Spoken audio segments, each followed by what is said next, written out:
everybody. So like I was just saying, it's day 2 on this Tahoe. I'm going to be putting it back together. I already put in the idler arm and the pitman arm down there on the drag link. That was actually quite terrible. Most of the time they're not that difficult, but sometimes you get some very, very stubborn ones. This one here, extremely stubborn. I had to do a lot more than I should have had to have done. But that happens sometimes, you know, just is what it is. Anyways, so I'm fixing to be pressing in this lower ball joint here, and I just wanted to tell y'all, this is what you want to do next before putting any of this other stuff on, because that other stuff can get in the way. It could cause you issues. So we're going to put this in first, and then we'll put all the rest of it back together after that. But right now I'm using this Maddox ball joint set here from Harbor Freight, obviously. I've actually had several of these, but they tend to disappear when I loan them out to friends and stuff. So I have to buy them quite often. But this is a really, really good set here. There should be a link somewhere in this video if you yourself wanted to get this. These will work for Ford, Chevys, Dodges, 4-wheel drives, 2-wheel drives, any of your press and ball joints. And I also have a little secret. I also use these for my U-joints. I'll show y'all that in another video in the future. Anyways, so I just wanted to let y'all know that, and that we're fixing to get started on this and pushing this back in here. So we're going to open it up there. This is what it looks like inside this kit here. This is brand new. I just bought it yesterday. Hasn't been used. You could go to the auto parts, your local auto parts, and you can buy one of these, and you can spend way more than $100 for one of these easily. In my area, at least at the filming of this video, this is like $92 at Harbor Freight. So I'd take this over the others. And like I said, I've had several of these. I've never broken one. I've never stripped out any of these. They've done me very, very well. So we're going to be pushing in this here ball joint. Now on these ball joints, not all of them, but on some of them, you have this little rubber piece here. So what's going to happen is this is going to go underneath it there, just like that, and it's going to push it up. But what you don't want is you don't want the rubber left on there, because if you leave the rubber on there, it'll damage the rubber, and that's what holds your grease in. So what I do is I get a little flathead screwdriver here, and I take this little rubber thing off, and you can put it on after you put the ball joint in. Now you shouldn't have to worry about a bunch of grease coming out and getting you and stuff. You see that's kind of packed in there. This is just a boot for the protector. So you set that off to the side so it's out of the way. And then now it fits on there like it's supposed to. So that really helps a lot. So what we're going to do here is make sure we get the right size one. Actually, I think it's going to be this one. That's okay. So this one here is going to come up from the bottom like this, and we're going to have to press it upwards. So we'll get everything ready here. Get the ball joint out, or the C clamp here.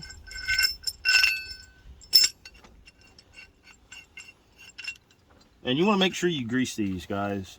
Keep these greased. It will help out. Help it last a lot longer. Keep it from getting rusty. And you see this thing's pretty thick. I mean, it's not easy to break, you know. Maybe if you use it on a semi or something, it probably would. But as far as the truck stuff goes, it's done me very, very well on the truck stuff. So I will say that. What am I doing here?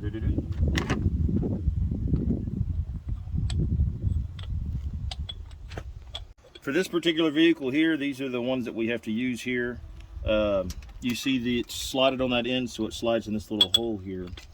And there's no really particular direction it goes, not on these anyways. On some there is, but not on this one. And we're just going to take it and go underneath it just like this. And push it down. I'm going to use this top piece here, and you know it's for the top because it has that indentation, which is the size for this, and it goes over the top like that. And it's going to kind of straddle that hole so that when that ball joint comes up in there, it won't be catching it. Now you can, if you want, You can use an impact, you can use a wrench, you can do whichever one you like. I believe this is a, yep, it's a 7/8. And 7/8, probably a 22 will work as well. That's pretty close to the same metric. And you can use that. We'll try to use this and see how it works. I'm not expecting much. Look, this is another one of my tools. This is DeWalt. This is not the heavy one. Look at it. Okay, this thing is like a year old, maybe. And yeah, it's actually lasted quite well. It's lasted longer than some of the other ones I have. Pretty good tool here, just for doing stuff like this. I mean, it's not so great for like you know, really tight stuff, like, but I mean, for overall stuff like this, it works very well.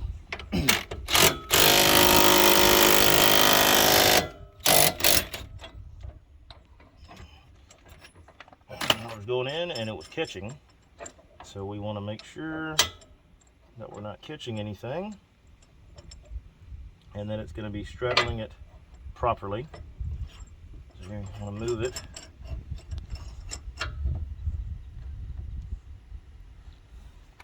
And then do the same again.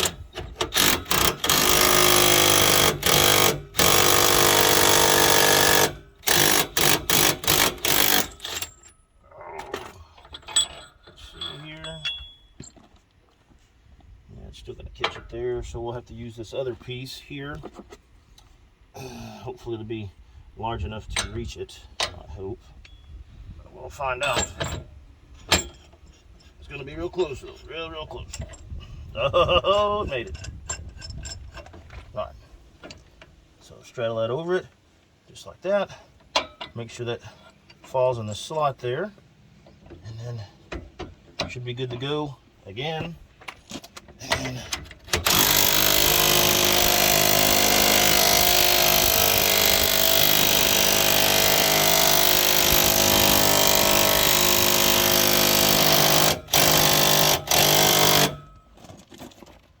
so what you want to look for, people, guys, is this. So you'll see the bottom of this ball joint has a lip. That lip snugs up to the bottom of your control arm there. So you need to look through there, make sure you don't see any light, make sure chassis snugged all the way up, all the way around. And if it is, like this one is, yep, this one's all the way in, then it's ready to go. Like I said, you just throw your other stuff down there, sit down, take your little boot here. You can put your little boot back on there, just like that. And then look at that, you're done. And like I was saying before, this particular one has a little clip here with snap pliers. I cannot find my snap pliers right now, but that is okay. You don't necessarily have to have them. Flathead screwdriver works just as good if you don't have any snap pliers. I mean, I have snap pliers, and on very rare occasion I use them, but I am kind of a bull in a china shop, and I break a lot of stuff a lot of the time. Just ask anybody that knows me. Okay.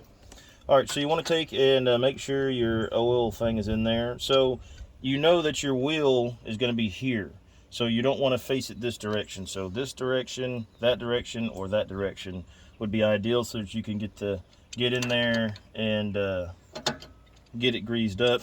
That way you can extend the longevity of it.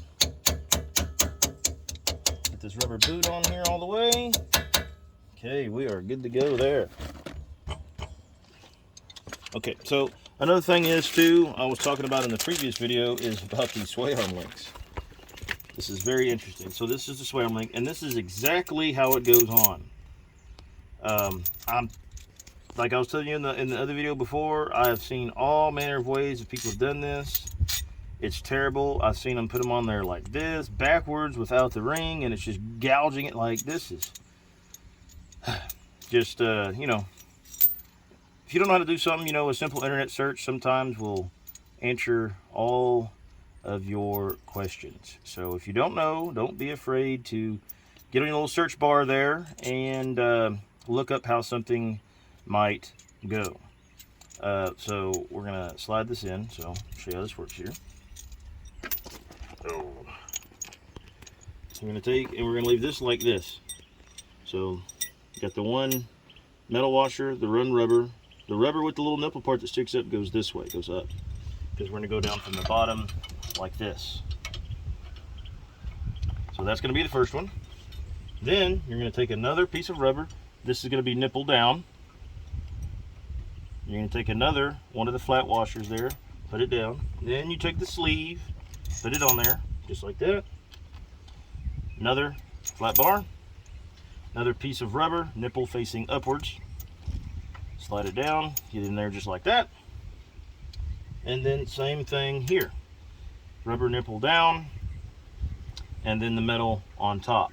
Now, what you'll see is like the issue that I'm having here is that it's not going up all the way. There's two ways you can go about that. You can try to push this sway bar down, or it could just be that your jack is not got it pushed in enough. So we're gonna see if it's the jack issue here. I don't want it to fall, so I just kind of put this on here so that it holds it for me. And then pick up the jack a little bit more.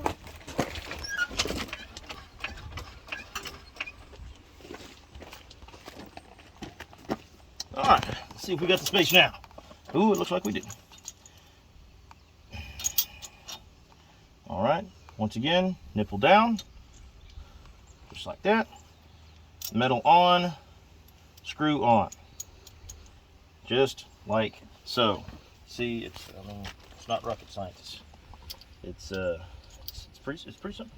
I mean, honestly, if I'm being honest, it's pretty simple. And this here, take and yeah, typical thing, guys. I lose my little tool. There it is, or they get hidden underneath stuff, and I don't know where they are. Very typical. I need a wrench real fast. Yeah, I had to get a wrench because, you know, they changed up the size. The aftermarket size isn't the size of what it came from the factory. That's okay. It happens. It's not a big deal. So you get your little backup wrench here, and then you just go down with it there. Oh, heck. Oh, heck. Oh, it's going to work right. Oh, no. It's not going to do it for me. It's going to be a pain. But anyways, what you want to look for is you don't want it to necessarily move easily, but you don't want to smash these down either, but you want them snug. So you can keep going. I don't have my deep socket 13 over here, and I don't feel like going and getting it.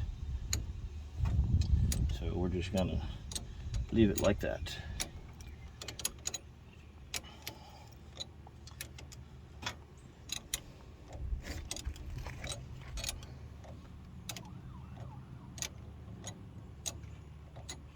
Alright, see, I can't really move that now.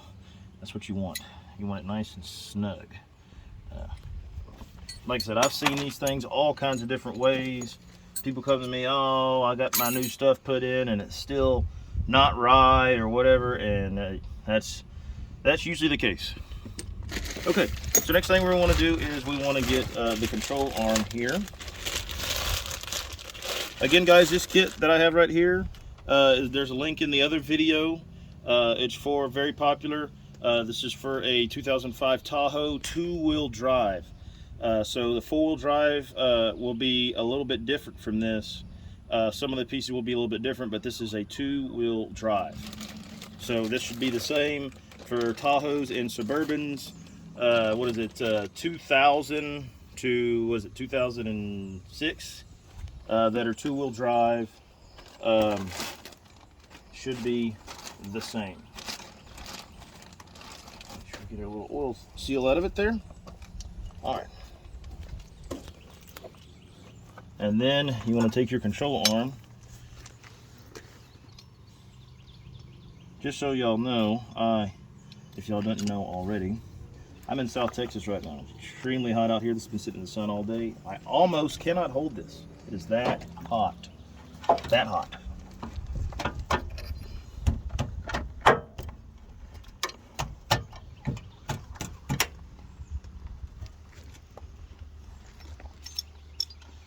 Sometimes you have to take and hammer it in a little bit. That's all right.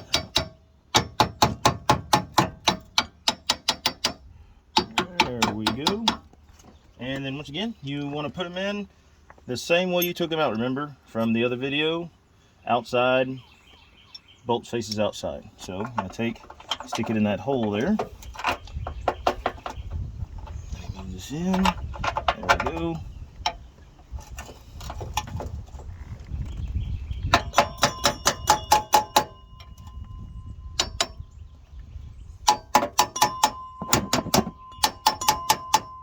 We're having an issue here. Let's see. Oh, not in all the way.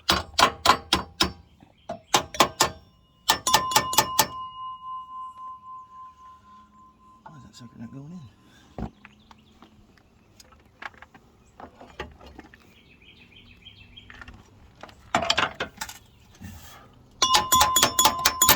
Alright, there it is. Okay, yeah, sometimes you gotta mess with them a little bit. It's part of life, especially when you're working on vehicles. They're difficult sometimes. I'm gonna screw that in right there, just like that. And then you get the one from the other side, do the same thing. And then I'm gonna show you guys how to eyeball this once we get everything back on, so that your tire's not so like way off when you go to put it all back together. So that it's close enough that you can drive to the nearest place to get your alignment.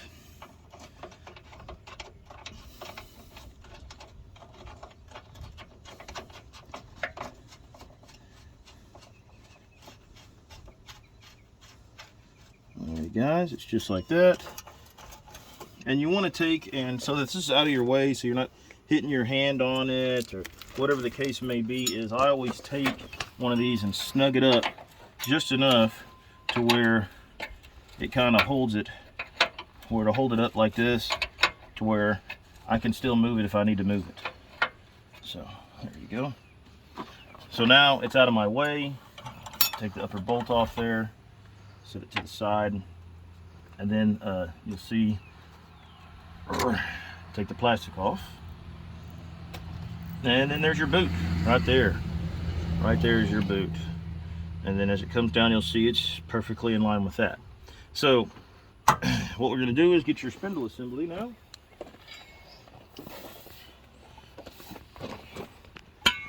Take the spindle assembly and you put it on the bottom one first. You get your little bolt ready, which is this one here. We'll make sure. Pretty sure it is. So it'll go. That's it. Alright, you get it, slide it on there. I put my knee under it to kind of hold it. Now remember, the more you can strip this down, the better, because these things get very heavy. Alright, and it sucks trying to hold a 80-pound piece up and get your ball joints on. So the more you can get off of it, the better off you are. Scrape some of this grease and grime off real quick. So that way it doesn't tear up the boot or mess up the boot on the new one there. Okay, and you want to push that down like that, get your other bolt in there, just like this, screw it in, and screw it in about hand tight, that way it still moves like this. So another thing too, once again, grease fitting on the top. This one's straight up and down, so it's not turned in a certain direction, because you can get this no matter what.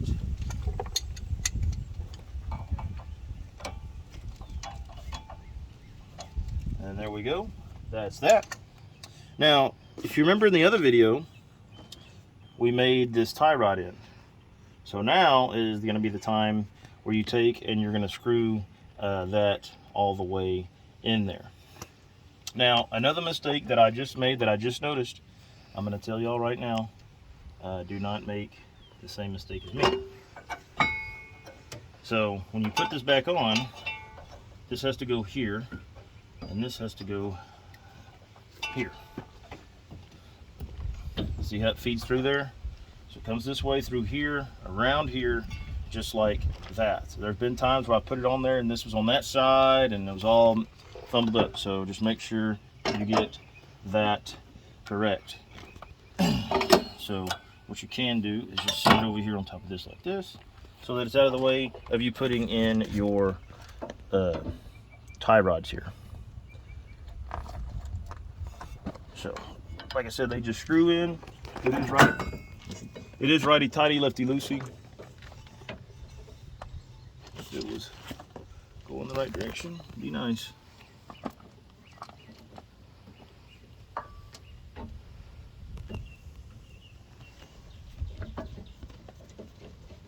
All right, there it is. All right.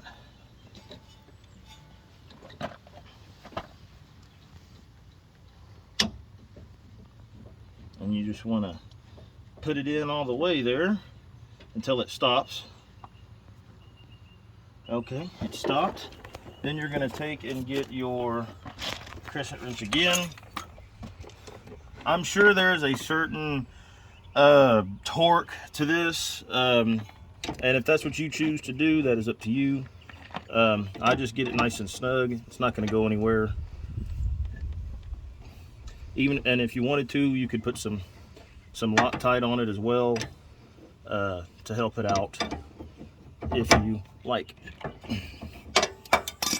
All right, so once that's done and that's done, now you have it the way you need it. Then you can take and you can put this in and make sure it fits in there like it's supposed to. And it does. So we're good there. And then we want it straight. So the wheel's straight. And then there we go. So what you want to do is take this back out. Because like I said, we're going to have to eyeball this stuff here in a second. So what you want to do is get this bottom one here. And you want to take this bottom one and go ahead and snug it up to as tight as you can. I mean, it doesn't have to be super tight, it just has to be snug. You know, because it's a castle nut, you're going to be putting a pin through it. So it's going to be fine. And like I said, guys, some of these are different on different vehicles. Not all of these are the same. You know, Dodges are different, Fords are different, Toyotas, you know, etc.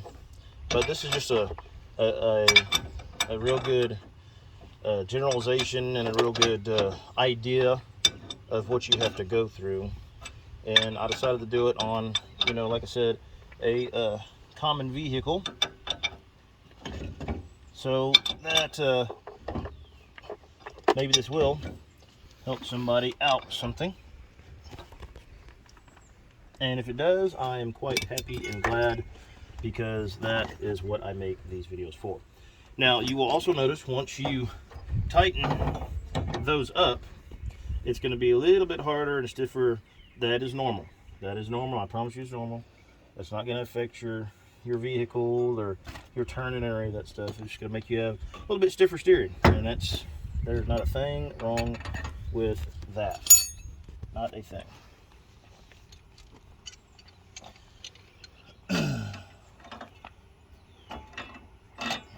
Usually these are pretty good about not spinning in place when you're tightening them down, so you shouldn't have to worry about that. Like with this one I'm putting in, it's actually got a lock washer on it, but with the weight that's on it, it's really helping hold it in, so we don't have to worry about that being an issue. And there you go. I mean, like I said, it's definitely a lot stiffer now than it was. Once you do that and you get everything in there, you want to put your pin here at the bottom, and I didn't get that quite tight enough, so I'm going to go just a little bit more. There we go, that'll do it. Put your cotter pin through just like that, bend the long part down and over like that, and then there you go. That bolt is not going anywhere. Then once you do that, what you want to do is you want to get most of your weight of the vehicle on the jack here. And the reason you want to do that is because you're going to try and look, like I said, we're just eyeballing it. There is other ways you can do it to where, you know, it's not a little bit more in depth, but I mean, They have alignment machines, and alignment's cheap, and it comes with a warranty. I mean, just go do it. Don't do it yourself. Just get it close, take it to them, let them do it. What you want to do is you want to look along the vehicle, long ways like that, and you're going to look at your hub there, and you just want to kind of kneel down and look at it, and look and see from the side here. I'm from the side here, and you can kind of look there from the side and just see, does it look like it's too far out, too far down, you know, just kind of eyeball it. See, this one right here actually looks like it is too far, it is kicked out at the top. So I want to suck it in at the top, and that's what these caster camber bolts are for up here that I was mentioning to you yesterday. So they go all manner of directions. So when you go down, it sucks it in. Same thing over here, just like that. And that's about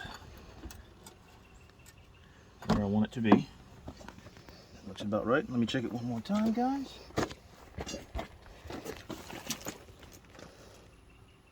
Oh yeah, that's pretty good right there. That is pretty good. Once you get that right, go ahead and tighten up that bolt a little bit more so that it doesn't move on you or anything like that. Sometimes when you go to tighten a bolt, it will try to kind of move on you. You can put a backup on it. I'll do that here in a second, but I kind of want to keep it where it's at. I don't want to bump it. So I'm just going to snug it like that for now. When your vehicle's out of line, this is what it usually is, your caster camber. Like I said, as you go down with this, it sucks it in. And then if it did a full circle, it'd keep coming out this way and then back in, and you know, like that. So once you have all that on there, then you want to take and get your bar for your brakes here. Once again, in the other video I showed you, you want to make sure that the little slides that the brake pads go on is clean. Let me clean this side. Get all this mess off here. All this grime. There we go. We're good. So I'm going to put the rotor on first, just like so. Now with all this, you know, another thing you need to watch out too, I've actually had this happen to me, you know, you're not paying attention, it happens, is you'll bend these and not realize it, and it'll be on your rotor and you'll be making a loud screeching noise or something, and you're like, oh, what did I do? It's usually just this. Just make sure that, you know, it's not bent, and you can even put the rotor like this and turn it a few times to make sure it's not rubbing on anything. If it sounds good, you're good to go. And you're going to take your bracket here, set it back on. It is not necessary to put Loctite back on these, but you know, if you want to, you can. That's up to you. It's not necessary. I've never had one of these back out ever because I didn't use Loctite. All right, so that is your choice completely. Get them in as snug as you can there. Again, there is probably some sort of torque you're supposed to torque these bolts down. I would suggest that you look that up and make sure that you get it torqued to that. Me, I've been doing it for many years, and I have a little torque method, which is you know, about as tight as you can get it, and it's probably fine. Once again, I've never had one mess up on me or back out. So I'm sure it'll be fine. Just like that. That's probably, you know, that's probably at least 500 foot-pounds. Just joking. Probably not. That's in there. So then you want to get your brakes.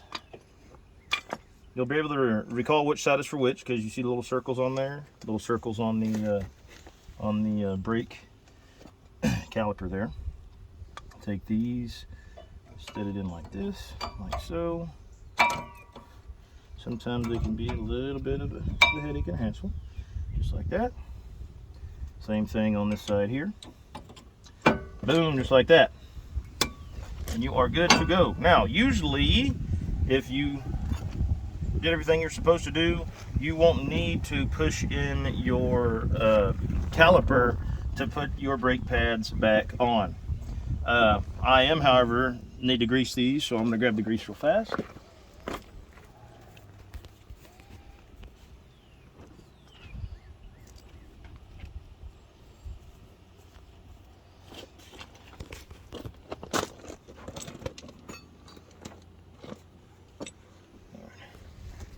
first one in first. Like I said, these have to be greased so that your brake caliper slides back and forth. So I'm just going to take and put some grease on them here. Be very liberal with your grease. You don't need a very little, you don't need a whole hell of a lot either. But you see, I got a pretty good, decent amount on there. When you go to stick it in there, it might make a little noise or be a little stiff. That's okay. That's just the air pushing out of it. Then you can slide it back down like so. So with these here, I don't know if you can notice, but with these here, you see these little studs right here? These studs will get stuck on your pistons there. So you could push them back with a C-clamp if you choose. What I normally do is I get a little screwdriver and I put it between the brake caliper and just push it back just a little bit, just enough to where it'll go over it.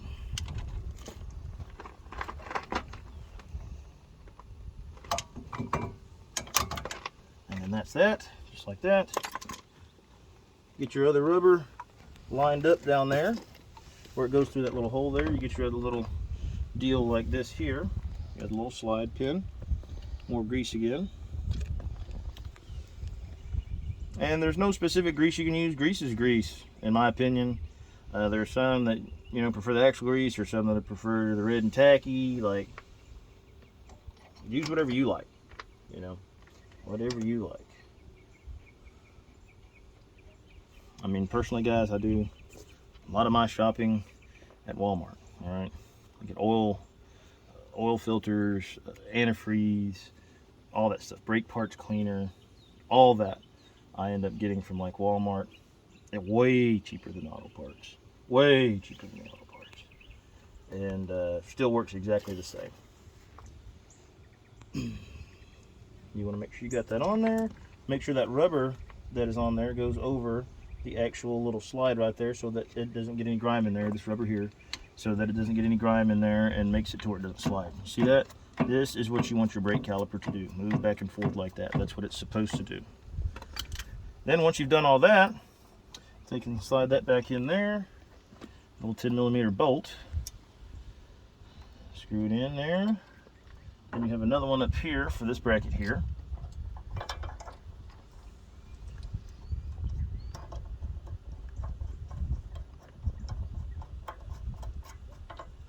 There you go, just like that. Now, you notice I still haven't put on the tie rod. That is because you see now I had to move it so much to do this and to do that. It makes it much easier when you don't have to have somebody in there turning the steering wheel to get this into a position where you can more easily work on this. So now that you're done with all that and you have all that tightened down, you can go ahead and put your tie rod in.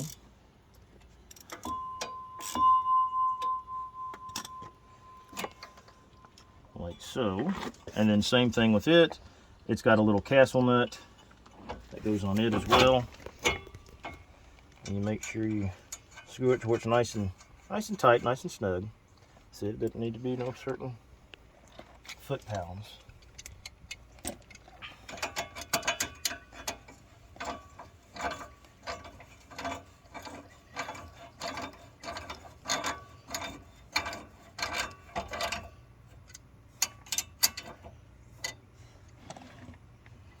The hole lined up there.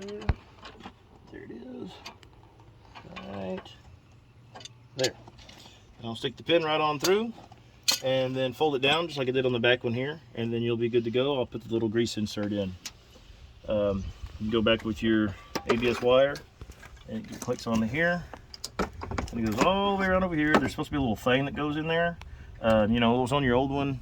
You normally can't get them out without breaking, but look, I mean, a little zip tie over this will work perfectly fine. Plug it back in there like so, and then this one and that one, and then there you go. It is all back together, good as new.